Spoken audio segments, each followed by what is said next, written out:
வணக்கம்.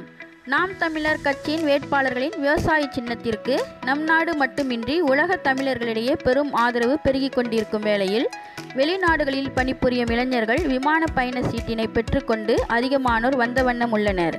குறிப்பாக Malaysia, Singapore, Qatar, Kuwait மற்றும் ஒரு சில நாடுகளில் இருந்து இளைஞர்கள் வந்த வண்ணம் உள்ளனர். இவர்களின் வாக்கு ஒரு நல்ல தலைவனுக்கு செல்ல வேண்டும் என்பதற்காகவும் இந்தியா ரூபாய் சுமார் 40,000 முதல் 2 லட்சம் வரை செலவு செய்து வாக்களிக்க வருவதாக தெரிய வருகிறது.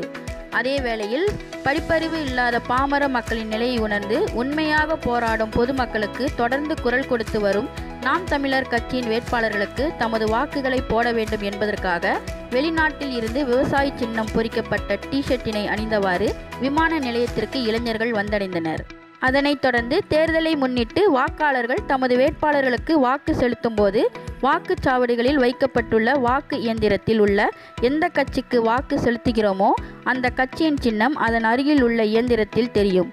இந்த சின்னம் அந்த இயந்திரத்தில் சுமார் 7 வினாடிகளே தெரியும் என தேர்தல் அதிகாரிகள் கூறி வருகின்றனர்.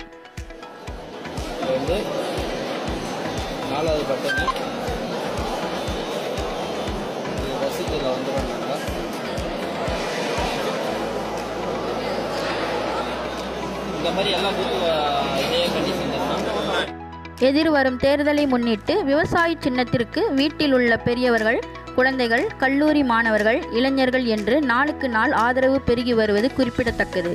நாம் தமிழர் கட்சியின் வேட்பாளர்களின் பேனர்கள் ஒரு சில ஊர்களில் ஆங்காங்கே வைக்கப்பட்டுள்ளது.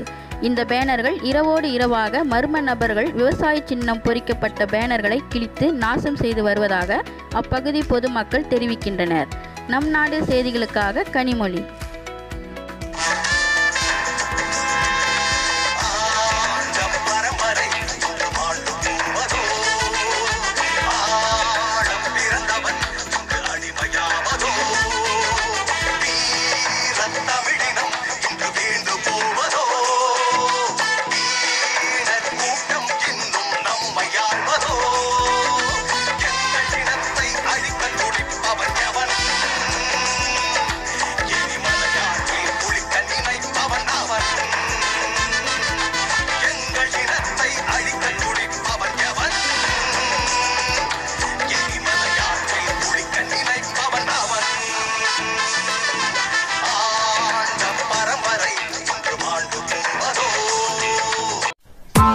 Press the bell icon on the YouTube app and never miss another update.